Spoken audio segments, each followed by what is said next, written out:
जिन पत्रकारों के विशेष सम्मान से ये कार्यक्रम सम्मानित हुआ है, ऐसे सभी सम्मान प्राप्त पत्रकार बंधु बहनें और अन्य सभी उपस्थित विद्वान भाइयों बहनों, नारद जयंती का कार्यक्रम पिछले 10-11 वर्षों से सतत चल रहा है। आज से 10 वर्ष पहले जब आज के इस digital media, electronic, print media, social media, new media, इस युग में ये प्रारंभ हुआ था, तो उस समय पहली बार जिसने भी सुना था उसकी भुएं बहुत बार तनी थी। अनुभव मुझे ऐसा हुआ कि 4-5 वर्ष पहले महाराष्ट्र में एक स्थान पर यह कार्यक्रम पहली बार हुआ था, वह मुझे जाने का मौका मिला था। उस कार्यक्रम के वहां के एक अच्छे विद्वान व्यक्ति कार्यक्रम में अध्यक्ष के नाते थे, तो उनके साथ थोड़ा चाय पर चर्चा हो रही थी। पहले थोड़ा संघ को जानते भी थे, तो बात करते करते कहने लगे, आप संघ के लोग बहुत चतुर हैं। मैंने उनसे पूछा कि क्या बात? उन्होंने कहा, आप पता नहीं कहां से खोज खोज के लाते हैं। उन्होंने कहा कि जर्नलिज्म हमने भी सुना होगा, जिस समय हमने प्रारंभ में वो वृत्त चित्र देखा तो पहला समाचार पत्र कब प्रकाशित हुआ, जर्मनी में कब हुआ, भारत में कब हुआ, भारतीय भाषा में कब हुआ, तो ये जब देख रहे थे तो उस सारे के बाद फिर हमने सुना कि देवऋषि नारद भारत दुनिया में सर्वप्रथम पत्रकार, आदि पत्रकार, इस रूप में हमने उनको स्वीकार ये किया। तो उन्होंने कहा कि आप लोग हैं बहुत कमाल के, हर चीज के लिए कोई ना कोई एक प्रतीक आप ढूंढ लेते हैं। मैं बहुत देर तक सोचता रहा, मैंने मन में एक सवाल आया कि देवऋषि नारद की खोज संघ ने की क्या? इस रूप में हमने उनको पहली बार देखा क्या? ये बात मेरे मन में तुरंत है। उस कार्यक्रम में जाने से पहले थोड़ा सा मैंने भी नारद जी के बारे में जानने का प्रयास किया था। जितनी जानकारी सबकी है उतनी हमारी भी थी। मैं बहुत बार कहता हूं, जिस विस्मृति का सब शिकार है हम भी उन्हीं में से हैं। लेकिन जब उनके बारे में थोड़ा जानने का प्रयास हुआ तो ध्यान में आया कि ये जो लोगों के मन के अंदर आता है कि जो चीज भारतीयता से जुड़ती है, देश से जुड़ती है, अतीत से जुड़ती है, उसको संघ के जिम्मे छोड़ने की कोशिश होती है। और ऐसा लगता है कि संघ यानी, और उसको लेकर कभी कभी उनके मन में रहता भी है। आज से 20 साल पहले की बात है, नए वर्ष का पहला दिन था, तो मैं बस में जा रहा था, तो मेरे ऐसे ही साथ में एक अच्छा पढ़ा लिखा नौजवान था। मेरे मन में ऐसे आया कि बातचीत की जाए, इससे बातचीत कहां से शुरू करें। तो उस दिन नए साल का पहला दिन था, तो मैंने उसको कहा कि भाई साहब, नए साल की शुभकामनाएं। तो मेरी ओर देखता रहा, उसे लगा आदमी तो ठीक ठाक है, ठीक है क्या मामला।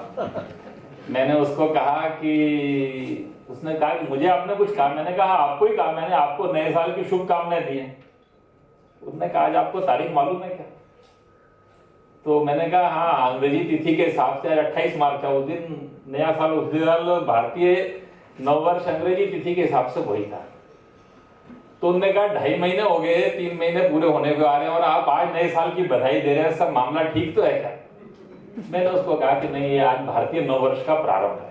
तो उसके छूटते ही पहला सवाल था, पंडित है क्या? तो मैंने उसको कहा कि नहीं, ऐसी कोई बात तो नहीं है। फिर थोड़ी देर सोचता रहा, उन्होंने कहा आप आरएसएस वाले हैं क्या? मैंने कहा क्यों? उन्होंने कहा मैं संघ के लोगों को जानता हूं, मेरे 2-3 मित्र हैं, वैसे आदमी बहुत बढ़िया है। लेकिन जब देखो दुनिया चांद पर पहुंच रही है, ये ग्लोबल फैमिली बन गई और ये पता नहीं कौन से युग में जीते हैं, तो ऐसी बातें आरएसएस वाले खोज के लाते हैं। तो जब वो ये कह रहे थे तो मेरे मन में सवाल आया, वो पत्रकार ने जब मुझे कहा तो अचानक वो मुझे याद आ गया। तो मैंने उनको कहा, मैंने कहा कि ऐसा नहीं है, संघ का आविष्कार नहीं है, बीच के कालखंड में कुछ गड़बड़ होती है। हम देख रहे थे भारतीय भाषा की पत्रकारिता का पहला समाचार पत्र निकला 1840 के आसपास शायद था, वो उद्दंड मार्तंड के नाम से। तो जिन्होंने वो निकाला, उस पत्र का अखबार के पहले पृष्ठ के ऊपर देवऋषि नारद का चित्र, उनको नमस्कार करके, और उन्होंने कहा कि आज नारद जयंती के दिन उनसे प्रेरणा प्राप्त करके हम इस समाचार पत्र का प्रारंभ करें। ये सवाल 2017 में है, 1840 में नहीं था, जब पहला समाचार पत्र प्रकाशित हुआ था भारतीय भाषा का।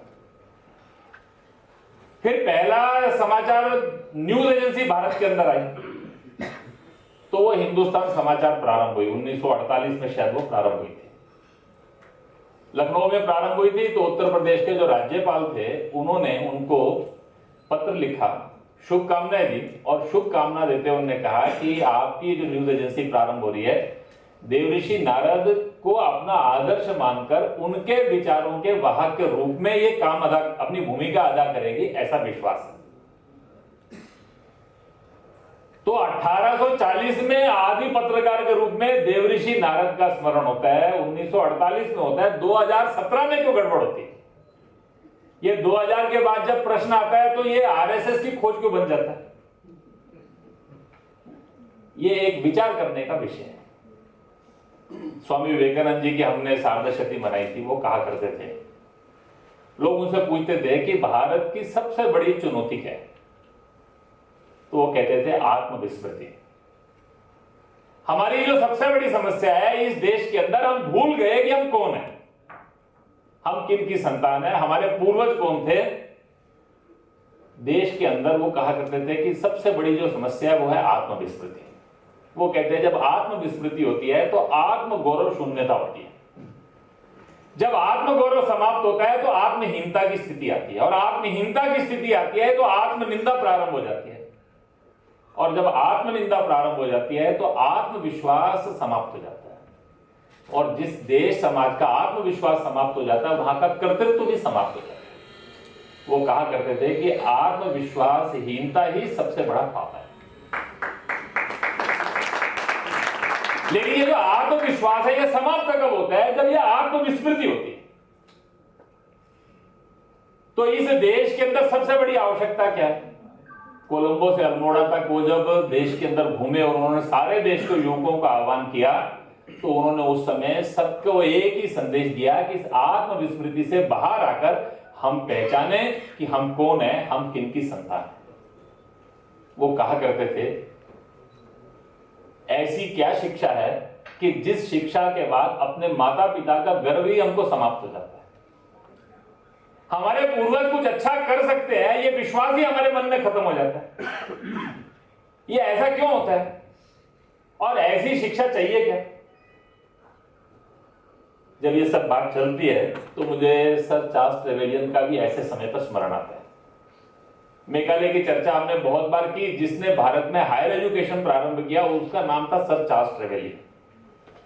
1854 में भारत में कॉलेज एजुकेशन प्रारंभ करना है, इसको लेकर पहली बार जब प्रस्ताव रखा गया तो हाउस ऑफ कॉमन्स की सेलेक्ट कमेटी के अंदर उनका भाषण हुआ। ईस्ट इंडिया कंपनी का रिव्यू हो रहा था, आगे की नीति क्या होनी चाहिए सब बन रहा था। बहुत लोगों का मत था कि हायर एजुकेशन कॉलेज एजुकेशन क्यों शुरू करना, हमारी जो रिक्वायरमेंट है वो स्कूल एजुकेशन से पूरी हो जाएगी, ऑफिसर हमको इंग्लैंड से भेजना है, क्लर्क वहां पर मिल जाएंगे, तो ये सब क्यों शुरू करना। 1856 में पहला कॉलेज कलकत्ता में प्रारंभ हुआ था, 1858 में पहला ग्रेजुएट बना। तो उसके अंदर उन्होंने भाषण देते हुए कहा कि मैं काफी 20-22 वर्ष वो भारत में उन्होंने काम किया था, बाद में वो कई मंत्री भी रहे। वो चार्ल्स ट्रेवेलियन ने कहा कि पूरे भारत में घूमने के बाद मेरा एक विश्लेषण है कि भारत में दो समाज हैं, एक है हिंदू एक है मोहम्मडन, दोनों हमारे विरोधी हैं। थोड़ा विरोध का दोनों का कारण अलग हो सकता है। जो मोहम्मडन समाज है उनको लगता है कि हम राज्य कर रहे थे, हमारे राज्य को यहां से हटा दिया गया, उनको लगता है कि इस देश पे राज्य करने का हमारा अधिकार है, अंग्रेज जाएं और ये शासन हमको मिले, ये एक सोच उनके मन के अंदर है। उन्होंने कहा इस देश के अंदर जो हिंदू है वो भी हमारा विरोधी है, वो मेजोरिटी में, लेकिन उसके विरोध का कारण राजनीतिक तो है, शासन तो है, अपने देश का शासन होना चाहिए ये भी है, लेकिन उससे ज्यादा जो बड़ा कारण है कि उनके मन के अंदर एक बहुत बड़ी सांस्कृतिक श्रेष्ठता का भाव है। राज हम करते हैं वो हमको मल्लेश कहता है, वो हमें यमन बोलता है। उन्होंने कहा कि इनके मन के अंदर है कि हमारी संस्कृति जो है इसके लिए हम खतरा है और इसलिए हमको जल्दी से जल्दी यहां से जाना चाहिए।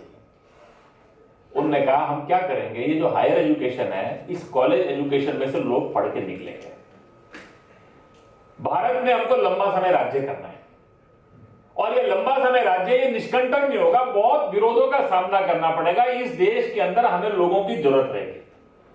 तो हम क्या करेंगे, उन्होंने कहा इस हायर एजुकेशन में से लोग जब पढ़ के निकलेंगे तो हम शुरू में उनको अच्छे पदों पर स्थापित करेंगे, फिर धीरे धीरे करके इनकी संख्या बढ़नी शुरू होगी तो देश में जो संस्थाएं हैं वो खड़ी करेंगे। हम यहां पर कॉलेज एजुकेशन शुरू करेंगे, शिक्षा संस्था बनाएंगे, यहां की सामाजिक संस्थाओं में इनको स्थापित करेंगे, यहां की राजनीतिक संस्थाओं में इनको स्थापित करेंगे, वैचारिक जगत में करेंगे, मीडिया में करेंगे, सब में स्थापित करते चले जाएंगे। धीरे धीरे करके वो जो सारी संस्थाएं हैं वो अंग्रेजी शिक्षा में से पढ़कर निकलते हुए लोगों के हाथ में चलती चली जाएंगी। आप कल्पना कीजिए, जो अगले बात को कहता है, उनने कहा हम हमेशा भारत में राज्य नहीं करेंगे, एक दिन हमको भारत छोड़कर जाना पड़ेगा। हो सकता है उस दिन देश के लोगों के मन में इतनी कटुता हो कि वो हमारे को अपना शत्रु माने, लेकिन उस दिन तक हमारी शिक्षा संस्थाओं में से पढ़ के निकले हुए लोग हम देश के सब इंस्टीट्यूशन में इस रूप में स्थापित कर देंगे कि वो अपने देश का हित ब्रिटिश संस्थाओं में ही देखेंगे। और then we will make a better world. वो जो एक अंग्रेजों के मन में था, उस समय क्रिश्चियनिटी के मन में था, व्हाइट मैन बर्डन, दुनिया को श्रेष्ठ बनाना हमारा काम है। उनने कहा वो जो हमको ईसाइयत ने दुनिया को श्रेष्ठ बनाने का काम दिया है, उस समय तक हम तो चले जाएंगे, लेकिन जो विचार परंपरा संस्थाएं जो हम खड़ी करके जाएंगे उनमें ही वो अपने देश का हित देखेंगे। 1854 में एक व्यक्ति ये बोलकर जाता है, 47 में अंग्रेज भारत से जाते हैं। आप देश की सब संस्थाओं के अंदर देखिए, इस व्यवस्था में से पढ़कर हर आदमी को क्या लगता है कि हमारे देश का उत्थान इसी संस्थाओं में से हो सकता है। संविधान तो हमने दुनिया के श्रेष्ठतम संविधानों में से एकत्र करके चीजें निकाली, चाहे वो भाषा का प्रश्न हो, चाहे शासन व्यवस्था का प्रश्न हो, चाहे शिक्षा व्यवस्था का प्रश्न हो, चाहे देश के अंदर आदर्श और मूल्यों का प्रश्न हो, हर बात में हमको लगता है कि अंग्रेजी परंपराएं उनमें ही हमारे देश का हित है, इसके बिना हम रह नहीं सकते। वास्तव के अंदर जैसे जैसे ये शिक्षा पद्धति आगे बढ़ती चली गई, वैसे वैसे इस देश के मूल के साथ हम कटते चले, और इसीलिए संविधान बनाते हुए चाणक्य का स्मरण नहीं आता। फिर इसीलिए जब हम विचार करते हैं तो अपने देश के अंदर हर क्षेत्र के अंदर लोगों ने एक बहुत बड़ा योगदान किया है, उसके बारे में हम सोचते नहीं है। फिर कोई जगत गुरु शंकराचार्य वैदिक गणित के सूत्र बताना प्रारंभ करते हैं तो लोग हैरानगी से देखते हैं और कहते हैं अरे इनका और गणित का क्या रिश्ता है, और वेद और गणित का रिश्ता क्या है। वास्तव के अंदर ये जो आत्मविस्मृति थी, ये जो आत्महीनता है, इसके कारण से ही बहुत सारी समस्याओं का जन्म हुआ। और इसलिए बहुत दिनों बाद जब देवऋषि नारद के जयंती के कार्यक्रम की परंपरा प्रारंभ हुई तो बहुत लोगों के मन में सवाल खड़े हुए। धीरे धीरे करके वो सवाल अब समाप्त होते जा रहे हैं, लेकिन केवल देवऋषि नारद जयंती नहीं, उसके पीछे भी कुछ देखने की आवश्यकता है। और वो क्या है, किसी भी राष्ट्र का विकास जो होता है वो बाय एक्सीडेंट नहीं होता, वो झटके से नहीं होता, वो जिग-जैग से नहीं होता। थोड़े दिनों पहले इस देश के अंदर एक बड़ी डिबेट प्रारंभ हुई, वो लगातार चल रही है, वो है राष्ट्र को लेकर। मैं कभी कभी सोचता हूं कि देश का दुर्भाग्य है कि राष्ट्रवाद, राष्ट्रीयता, राष्ट्र, इसको लेकर भी डिबेट खड़ी हो रही है। जिन लोगों ने वो जेएनयू के बड़े 10-12 प्रसिद्ध लेक्चर हुए, टेलीविजन पर, वीडियो पर भी, वो यूट्यूब पर भी उपलब्ध है, वो देखे होंगे। वास्तव में वो सारों में जब वो राष्ट्र के बारे में राष्ट्रवाद बढ़ता है, राष्ट्रीयता बढ़ती है, तो क्या होता है, वो मेजोरिटिज्म बढ़ता है, फिर अल्पसंख्यकों का हनन होना प्रारंभ होता है, फिर वो इंटॉलरेंस बढ़ती है, फिर वो तरह तरह के शब्दों के साथ बहुत सारी बातों को खड़ा करने का प्रयास ये किया गया। ये ऐसा क्यों होता है? पंडित दीनदयाल जी उपाध्याय का ये जन्म शताब्दी का वर्ष है। वो कहा करते थे, जैसे व्यक्ति का एक अस्तित्व है, उसकी एक आत्मा होती है, ऐसे एक राष्ट्र की भी आत्मा होती है। उसके लिए वो शब्द का प्रयोग करते थे, चिति। वो कहते थे वो उस राष्ट्र का वैशिष्ट्य होता है। जब तक वो चिति जो है वो जागृत है, वो राष्ट्र जागृत है। जैसे व्यक्ति में से आत्मा निकल गई तो व्यक्ति, वो कहते हैं कि जब वो चिति जो है वो जागृत होती है तो उस राष्ट्र का विराट बनता है। वो चिति सो जाती है तो राष्ट्र सुप्त हो जाता है, उसका कर्तृत्व तो समाप्त हो जाता है। दुनिया के अंदर हर राष्ट्र की अपनी एक चिति है। वास्तव में इस देश के अंदर पिछले 100-150 साल में हम अपने उस वैशिष्ट से दूर हो गए, और वैशिष्ट से दूर होने के कारण से दुनिया की नजर से हमने भारत को देखना प्रारंभ किया। हमने दूसरों की नजर से अपने देश को देखना यह प्रारंभ कर दिया। पश्चिम के अंदर राष्ट्र जब खड़े हुए, राष्ट्रवाद जगा, तो उसके बाद वही हुआ जिसकी उनको चिंता थी। वो कोई सिकंदर खड़ा होता है तो दुनिया को जीतने की सोचता है। वह कभी भी कोई राष्ट्र ताकतवर हुए तो उसने दूसरी संस्कृतियों को समाप्ति किया। वो नेपोलियन हुआ तो विश्व विजेता बनने की सोचता है। वो हिटलर खड़ा होता है तो वो उसमें से फासिज्म खड़ा होता है। क्यों? दुनिया के वहां के जो राष्ट्रों का जन्म है, उस राष्ट्र के अंदर वो विचार नहीं है, वो चिंतन नहीं है। भारत का ऐसा नहीं था। भारत का हजारों साल श्रेष्ठ राष्ट्र जीवन था, लेकिन जब भी ये राष्ट्र की चिति ये जागृत थी, विराट जगह था, उस समय हम सारी दुनिया के अंदर तृणवंतो विश्वमार्यम का संदेश लेकर वसुधैव कुटुंबकम के प्रकाश के अंदर पूरे विश्व के अंदर स्वयं स्वयं चरित्रम शिक्षेन, हमको देखो, हमने कोई श्रेष्ठ बात लगे तो हम जैसे हो जाओ। हमने अपना अनुसरण करने के लिए नहीं कहा। हमने कभी साम्राज्यवाद नहीं फैलाया था। हमने दुनिया को गुलाम नहीं बनाया था।